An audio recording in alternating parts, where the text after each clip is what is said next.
Welcome to episode 133 of Soccer Over Gotham. Mandy lifts another trophy edition. So we have a great show for all of you. Let me tell you what's on this episode. Well, first up, personal note, I got what I wanted. I've been manifesting this Gotham FC championship for, I don't know, feels like half a year now. So Gotham is now the champs of North, Central, and the Caribbean. So next up, the world. And we are also onto Pride Month next month.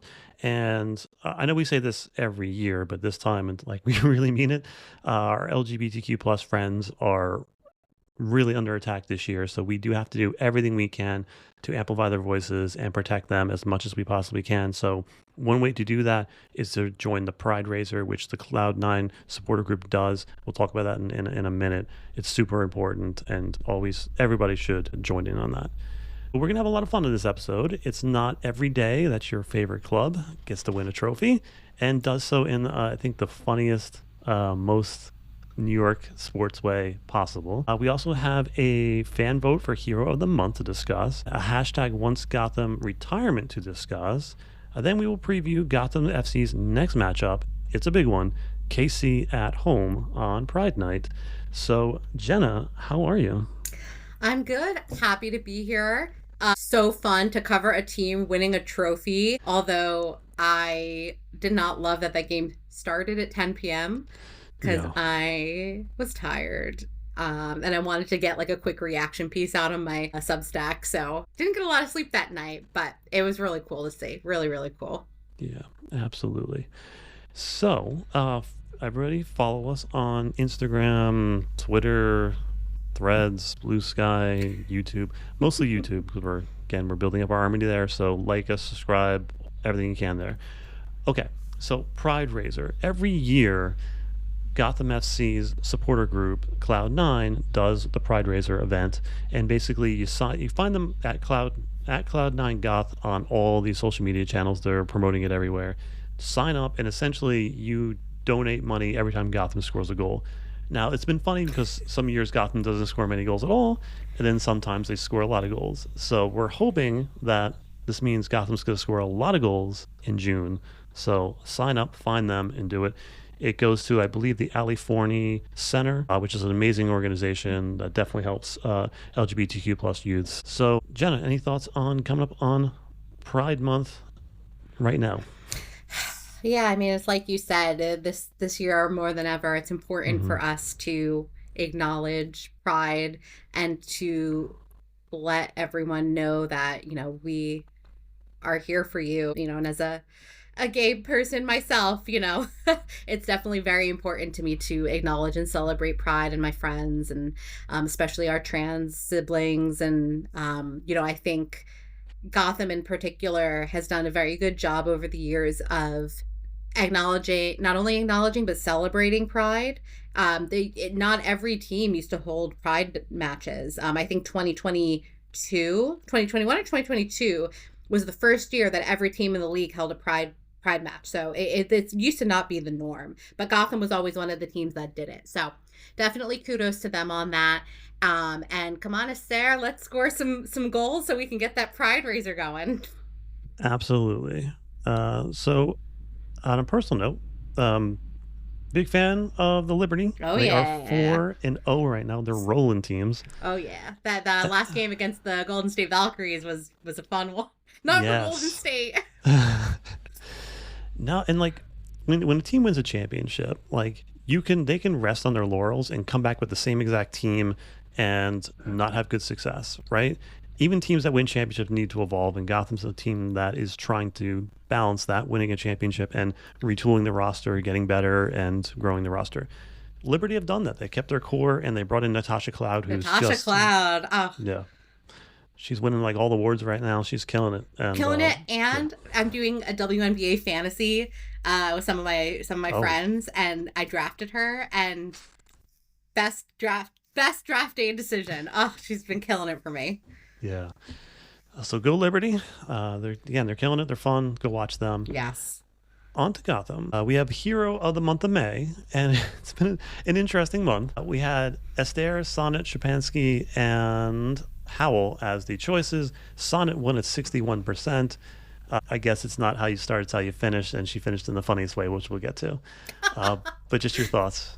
Yeah, this is a tough one because like their May was so weird because they were Hmm. not doing very well in the league. So I understand why like a Shapansky or an Astaire would not, win that poll. But for me, I know you had Howell in there too. For me, it's Howell. I think she's shown a lot of growth in this kind of new attacking midfield role that she's been taking on. And it's just, I remember talking to her after the last home game and she was just getting fouled left and right and cards for, because they were fouling her too much. And I said to her, I was like, what do you think it is about your game that like makes you such a target for that type of thing?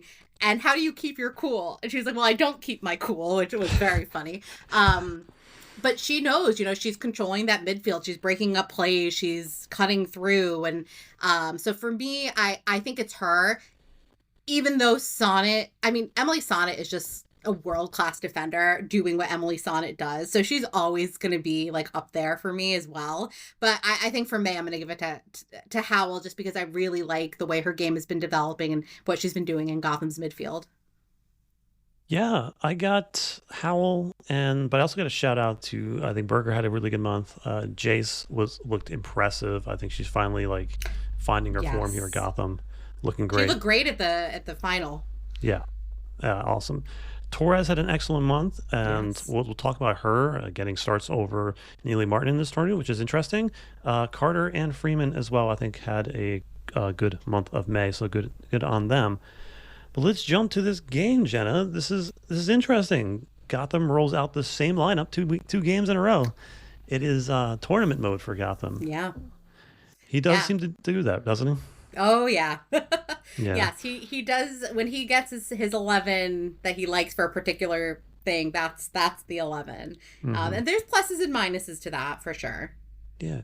So let's talk about it. Obviously, Jace in the lineup, Purse on the other side. That's a pretty good attacking front. But I Hmm. think the most interesting thing about this lineup is Taryn Torres being in the eights. I'm sorry, in the six in this one, for both these games over Neely Martin, which I thought was quite interesting. What are your thoughts? Yeah, I mean, for me, and I've asked him about this, Hmm. Torres is much more of an attacking threat in the six than Neely is. Like Neely, I feel like is like a true. Oh, we have a guest star. Is Yeah. a cat for those listening. Has entered the chat. But Neely is a true holding defensive midfielder in that sixth role. She has experience as center back, right back technically. So when she's in that role, like that's you're getting more of like a defensive minded player. But Taryn goes in when they want to really focus on the attack. And I think, trying to put myself maybe in Juan's head in making these decisions, if he's thinking that he's going to face a team that's going to employ more maybe a low block, which is something that Gotham has really struggled with this season, putting in somebody with the player profile of Torres makes a little bit more sense over someone like Neely if you're going to try and be more attacking minded and break that down. So I did find that interesting because Neely has been such a mainstay in that role, and I really like the way that Gotham plays when she's in that midfield role, but I understand why he would put in Taryn, and she has been great. She's looked amazing. Yeah, I think you're 100% right. And it's something we've been talking about on this podcast for a while. Lack of creativity between Howell and Martin, and Taryn has the ability to like alley long, change field directions, dictate where the play is, and I think she's been excellent in these two games, and I think she earned those two starts. So good for her. Yeah. But You yeah, reminded me of conversations we were having back in like 2022 about how she looked like a very similar player profile to Ali Long. I forgot about that. hmm, Good callback. right. And I think the best thing about this lineup is going into a championship match with Mandy Freeman with the captain's band. She Yeah. deserves it. So Uh, much so. yeah, player we can all rally behind. Let's get to the game itself. So this is like just the game overall. I mean, the field there was terrible on both Oh my games. gosh. Yeah, it was chipped up, and just flowed weird. The ball was bouncing in weird spots, and Especially that first game, the semifinal. in the I rain. was like, what is up with this field? It's a beautiful stadium. So I didn't Hmm. really know what was going on there. Yeah, there was that, and then we got Concacaf, which is the ref. Essentially, I mean, every single player had like a 3 get out of yellow free cards, and Yeah. it was chippy. And I think it was tough early on for Gotham, but I think they adjusted well to it. It's kind of funny where like you can like run through the back of a player to get a ball, but if you try to go like around the side of them, you get a foul. It's just weird. It I was don't. very, Yeah. very Concacaf-y. Yes, it was. And Tigres is a good team. Like I think that team, even America's a good team too, but Tigres I think could, if they're in form, knock off some NWSL teams Oh, yeah, for sure. yeah, for sure. So this is a very, very dangerous team, and they got an excellent goalkeeper. And I just want to give a shout out to her. She had an amazing tournament. I think she was probably player of the tournament for me. I think she was recognized as like the She won the best golden boot of the tournament, I think, right? yeah, the goalkeeper, yeah, Or goalkeeper of the tournament, yeah. Well, so deserved. So deserved. Right. Panos, yes. Yeah, stood on her head in this tournament, especially against Portland. I think she snuffed out a couple of really good chances in Portland and saving 2 penalties against Gotham. We'll get to that, but Yes. I'm sorry, not Panos is Club America's goalkeeper. Yeah. Gonzalez. yeah, yeah. Itzel Gonzalez, yes. But this I game remember was because when Esther took the penalty, I was like, some Gonzalez on Gonzalez crime going on. True. Yeah, this is all Gotham for the most part. 23 shots to 7, 7 shots on target to 1. It seemed like Tigres just wanted to sit back, hit on the counter with Catlana, which is very likely when you have Catlana playing. She was dangerous very early on. I forgot how much I missed watching her play in the NWSL. Yeah, when I saw her, I was like, oh man, she's so fun to watch. I love her celebration. Is totally true. So 56% possession for Gotham. They led in passing. They led in corners, 6-3. So this was a pretty one-sided, one-way traffic match. But I think Gotham did not find their finishing boots. So I think Gotham definitely needs some practice on penalties. They finished with 23 shots, and this was the highest total in a single game this season for Gotham. And they had 3.84 expected goals, and just could not get one past the goalkeeper. So just your thoughts on Gotham not bringing their shooting boots. I don't understand because they clearly can do it. Ella can score. Esther can score.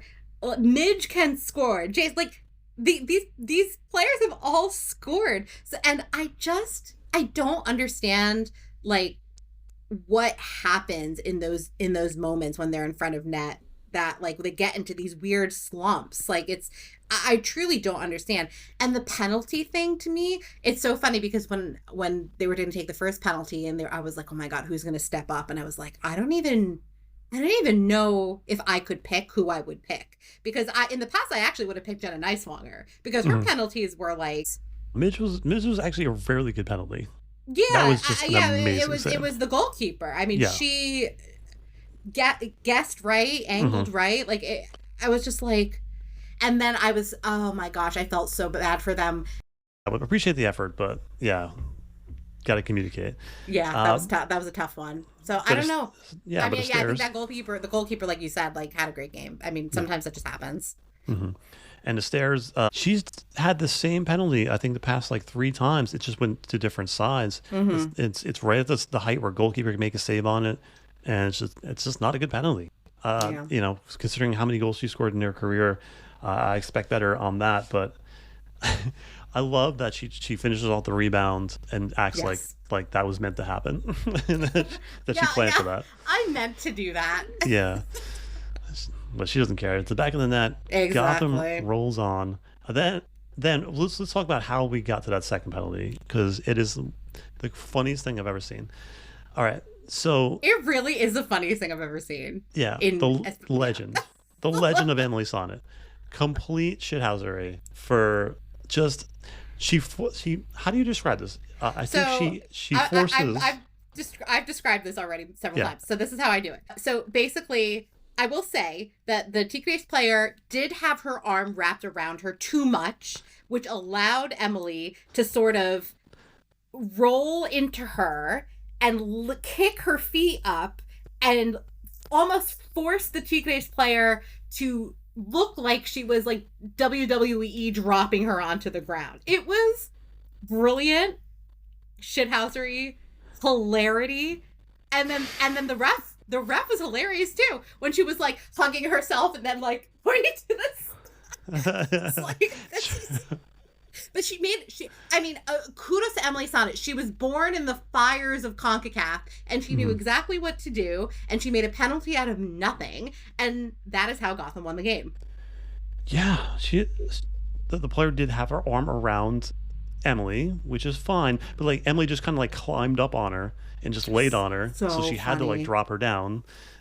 And just 'cause Emily will do. She's the master of the dark arts. Yeah, So good. So good. yeah. It just had to be her, and it had to be Esther putting the goal in the Yes. back of the net and getting to the championship. Yes. Again, it's her second game-winning goal in the championship for Gotham. Obviously, yeah, good job, Esther. But yeah, one, I thought about this the other day, and just again, it's a random thought, Yeah. but I would just have loved to have just one game with Emily Sonnet and Ali Krieger as our center back pairing. Would have been like, what are you Ah. gonna do? Like the two like players with like infinite soccer IQs, and like Yeah. Ali being the good cop and Emily just with her shithousery. That's hilarious. I know. And no Yeah, Tierna now because yeah, that just yeah. What's sucks. what's Ali doing these days? Ah, She's got she's 50. busy. She's Yeah, out that's and true. about, and she's That's true. on She's doing ESPN, everything. and she's killing it. Yeah, she's doing everything. Yeah, and I do.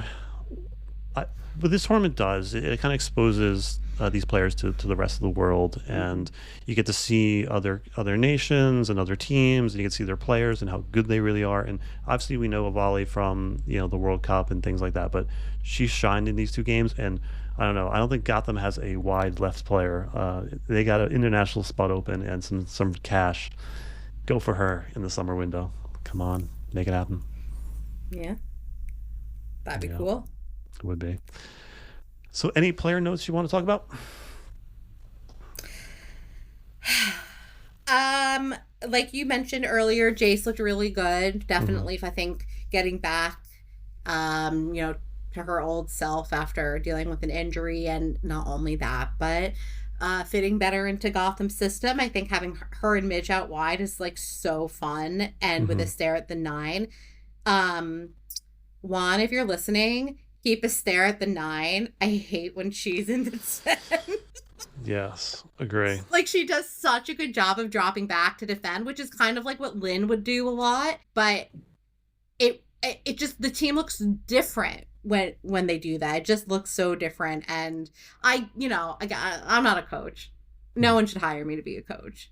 All I know is when Astair's in the nine, she's scoring a goal. Just saw how big she is in that build up play and defensively, and so I thought she had a great tournament as well. I think Gotham is. I mentioned this in the first game, but Gotham is a completely different team when you have Torres and Shapansky on the field at the same time. They're Hmm. very good at controlling where the game is played, and when you got players like Jace who's just gonna like bully her way down the line, and Gotham has not had a player like that. Like she's a player like I guess you can say Banda or Shawinga, where you just get the ball to her feet, and if you're on defense, she can break a line and just take it herself and bring you 60 yards downfield. There was one point where she literally dribbled the Hmm. ball through four defenders, Yeah, and I was like, "Oh, yeah, okay." yeah. She's physically strong too, so she Yeah, can just push her way through. so an incredible acquisition. And you know what? I mean, we forget like this is a Gotham team that is missing still Rose Lavelle, no Tierna as we mentioned, and Yep. no Gabby Portillo, who had been really good, and she's Hmm. dealing with a hip injury. I hope we see her soon. I don't know when she'll be back. She's not like SEI or D45 as far as I know, so should hopefully it's not long term, but they looked good. So if they can Hmm. carry that form back into the NWSL, where for some reason they sit in ninth place, they should have no problems with the rest of the season. But they We know, gotta win. They have to win. Like they can't be dropping these points. That this table is so tight. no doubt. The best part about this game Oh yeah, got off was track. no, they're fine. Best part about this game was Oh Mandy Freeman lifting a trophy yeah. again. Yeah, and she said on winning the inaugural Concacaf W's Champions Cup, she said, "I have no words. This has been 3 years in the making, and to finally have this moment to celebrate, even though we still have the FIFA Women's Champions Cup, we're really happy and excited." And Juan Carlos said this was a historic moment for women's football and for CONCACAF. We put a lot of time and effort into making sure we could be champions. It was a very important trophy for us, and we were over the moon that we could be able to achieve it. He said this is a game changer, not just for Gotham, but for the city of New York and for women's soccer in the region. It's massive. The fact that on the world stage for the next 3 years, Gotham is going to be there, and in one way or another, it's something we're very proud of. And honestly, this is a huge deal for not just the club, but for the league. And again, as you said, it's going to be the next 3 years, Gotham is going to be on the world stage playing some of the best teams in the world. And I couldn't be happier about it, Jenna. Yeah, it's so cool. And this is something that Juan and Yael have talked at length about with me, to me, whatever. Since they brought Juan on, which is that they want to make this team a global team. That is their goal, and that is what they've done here by winning this tournament.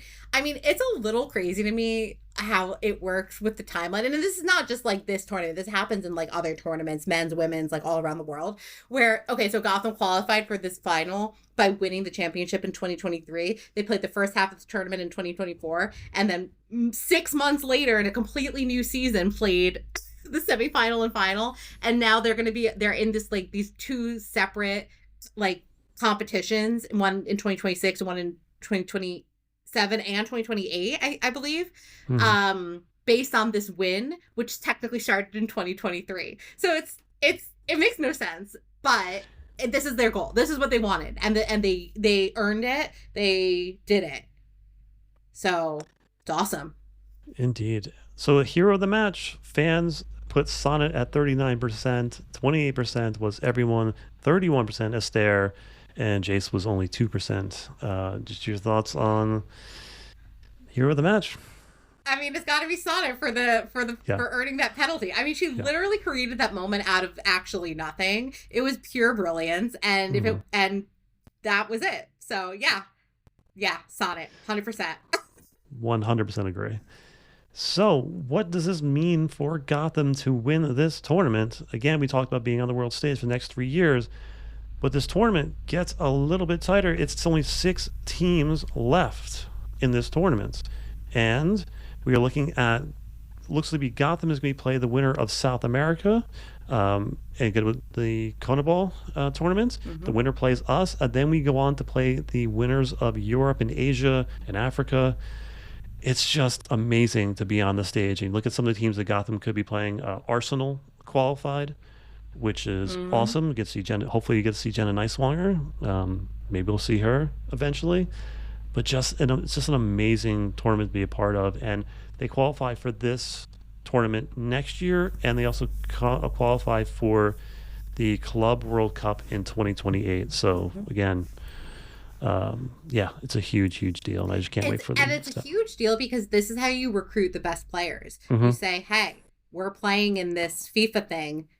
Whatever. We're playing in this other FIFA thing. I'll never remember the names. World Cup and Champions Cup. I'll mix that up over for the next 3 years. But that is how you recruit the Jaces of the world, the Gabby Portillos of the world, the Emily Sonnetts, Tierna Davidsons of the world, the Esters of the world. Like, that is so important to the long-term vision of this club and its long-term success. So it's awesome. And you know, I think their hope for 2026 Champions Cup is that they'll be facing Arsenal. That would be their hope. I think because that's the biggest stage they could possibly be on. It's the biggest stage they'll ever be on. For now, and it would be really cool to see because we had that Chelsea Gotham friendly, which was a shit show of craziness, subs in and out, like retired players coming back. Like it was so silly. But to see an actual game played between a WSL side and NWSL side is going to be really cool. And Gotham better win. Yeah. Yeah, I'm still mad that Chelsea was talking trash after that. Like we had like 15 or 16 players that weren't there. We were playing know. rookies I and had people so just that signed up. that made me so annoyed because I honestly had so much fun Hmm. like being there and covering that and seeing those players. And it's funny because friend of the show Nicole Baxter and I always joke about how she went in for the last few minutes and she almost had a goal up at the end. Like, how insane would that have been for Nicole Baxter, who had retired, who was just like bopping around Gotham for a few months, like during the international break, scored a goal on Chelsea. Like, it was just fun. Hmm. So yeah, I didn't take that so seriously. I had a really good time. Yeah, yeah, indeed. So, up next, let's talk about someone who has been on the podcast twice, a player that's been on the podcast twice and has just announced her retirement. So, just congrats to Hensley Hancuff. She retired from professional soccer. She was drafted by Gotham in 2022, and her career spanned continents. She went to Australia for a while for the Brisbane Roar. And then she went to the 2023 A League. She was player of the season, player of the year, I think, over there. Then she went Yeah. over to North Carolina. Then she retired this year. She's just a unique person and a player, and I'm just so grateful to be able to talk to her on Yeah. the podcast. Absolutely. I mean, it must be so tough to be a backup goalkeeper, and Hmm. especially a backup goalkeeper. You know that if you're in the NWSL, that you are an elite talent, but you won't be seeing the field. Hmm. And that's like a crazy place to be in. So I really commend the players, the goalkeepers who grind it out like that every day and have the mindset to keep grinding and want to stay in the NWSL in that way. And she was one of those players. So had a great time getting to know her while she was here, covering her a little bit. She became an instant fan favorite. And I definitely, yeah, like you said, wish her all the best on whatever's next. And it's one of the great things about covering this game is we get to meet these really awesome people. So Yeah, and she's one of the things where we, as a mission of this podcast, is to tell the stories of players that don't get their stories told. mhm. So this is a player that we got lucky enough to be able to talk to, be able to tell her story, and her, like, she connected with fans so quickly, and it was like our top downloaded episode for, like, I don't know, maybe a year or Wow. so. I believe it. Yeah. Yeah, it was way more than like any of the other players. Like, she just had a story, and everyone wanted to know who she was, and again, uh, Yes. lucky Very enough to good do that. story. Hmm. And yeah, I'm going to try to reach out to her again, see if she ever wants to come on the podcast, either as a guest or a co-host or something like that. If she wants to stay close to the game, of course I will. Yes. So next opponent for Gotham is, first let's talk about this standings. While Gotham was away, they dropped to number 9 in the standings, just below the playoff line. They are tied for with three-way tie for ninth, 10th, and 11th. They had plus two goal differential, which puts them ahead of everybody else. And they lost space to Racing, Angel City, and Seattle, who climbed a little bit while they were away. And we're talking about 12 points from first place, which just sounds kind of crazy at this point. And 12 points from the team we're going to be playing this weekend, or next weekend. Mhm. But yeah, it's crazy, the standings, and Gotham now has some ground to make up. It's so NWSL to me that Mhm. Gotham has the fifth best goal differential in the league, but is ninth place in the table. Like it's so silly. And I think this is obviously not the place that Gotham wants to be, but they've dropped how many losses? Three. Four losses. Like Yeah, four losses, yeah. that's a lot. Hmm. Especially at this point in the season. So they're really gonna have to piece together some wins because those teams above them show no signs of slowing down. So if they want to get back into that playoff contention, there is definitely some work to do. And I have a feeling that goal differential is going to be a big player in the final standings this season because look how tight this is. I mean, so Gotham, yeah, like you said, Gotham at 12, North Carolina 12, Bay FC at 12. And then above that, Racing, Angel City, and Seattle are all at 14. So, this there's a lot of work ahead in the league season. Yeah. Just a side note, Racing's always a team that, like, when they're just below the line, they have like a positive goal differential, and when they're above the line, they have a negative goal differential, and I don't know how they do it. They're just a weird team. Racing is such a mystery to me. They Yeah. always get the better of Gotham. I'm pretty Hmm. sure they have the favorable. I don't have the exact matchup stats in front of me, but I'm pretty sure Gotham has only won against them once, maybe twice, and they've tied a couple times. But Racing has the better record against Gotham, no matter what the season is. So Hmm. I don't know what that's about either. But they always seem to get under Gotham's skin. Yeah, at this point, Gotham is eighth in goals per match at 1.2. They are fourth in goals conceded, one per game. Second in clean sheets with 4. First in fouls per match, 13.4, and first in yellow cards at 19. So Crunchy. yeah, we got that going for us. So yes, next up is KC Sports Illustrated Stadium. It's going to be wild at 1 p.m. Next Saturday on the 7th, Pride Day. Gotham has scored 4 goals in their last 5 games, but they haven't scored in the last 3 games, which is pretty crazy. Time to get back on that horse again and score some goals. But KC, on the other hand, is scoring goals in bunches like they normally do. 10 goals in their last 5 games, got the most clean sheets. So they're going to be a tough matchup always, especially with Chawinga. When Gotham tries to play that high line, they're usually in for it. So, what are your thoughts on this matchup? Yeah, I mean, this is the toughest possible opponent that Gotham could get coming back into the league. So definitely has their work cut out for them. It's going to be on big CBS, so it's gonna be a big game. The Pride match is always very well attended. Actually, I meant to check in with the team to see if they're opening up the upper bowl, which sometimes happens during the Pride match because of how well attended it is. And they're going to be celebrating their trophy, so they're going to want to win. I mean, they're going to want to win, period. But there is a lot going on in this match, and I think they need to re-enter the league with that confidence from that win, get 3 points at home against the top team, and that will go a long way for them for the rest of the season if they can pull off this win. Yeah, they have nothing else to focus on right now. So regular season is where it's at now. Yep. So they got no excuses. And if they get a big win in this game, that puts them right back in the power rankings as a top team. Yeah. So that's awesome. And hopefully, with a little bit of time between this and the game, there's some time for Rose to get back, Gabby to get back, and hopefully Silva to get back as well. So we'll have a full arsenal of players at our disposal. But do you think Gotham still belongs in the top teams of this league? Oh yeah, 1,000%. I mean, they're in a self-described slump. I mean, the players would say that as well about their league form. It happens. Slumps happen. It's still early in the season, so if Gotham didn't make the playoffs this season, I would be shocked. Shocked. So they're definitely still in the mix, but they have work to do. So they can't coast, and they have to put in the work. Absolutely, I would still put Gotham in the top 4.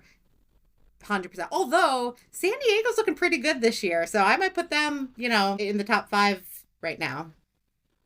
Yeah, I wouldn't disagree with that. I wouldn't. Although that San Diego Gotham game is one of the most boring games I've ever seen in my life. But anyway. Yeah, and Gotham did to themselves in that game. But yeah, so any manifestations for this game? 3 points. 3 points. Yeah, I am all out of manifestations at this point because I wasted all mine on the tournament, and I got what I wanted. Funny. You did. So you really did. I don't know at this point. Yeah. I'm manifesting 3 points. I'm manifesting a big win for the team to get back into that playoff race, to reestablish themselves as a NWSL superpower, because they definitely are. All right, everybody. We will see you on the 7th. We should have the full team back, Ruby, Noella, and hopefully Jenna will join us as well. And we'll see you guys all there.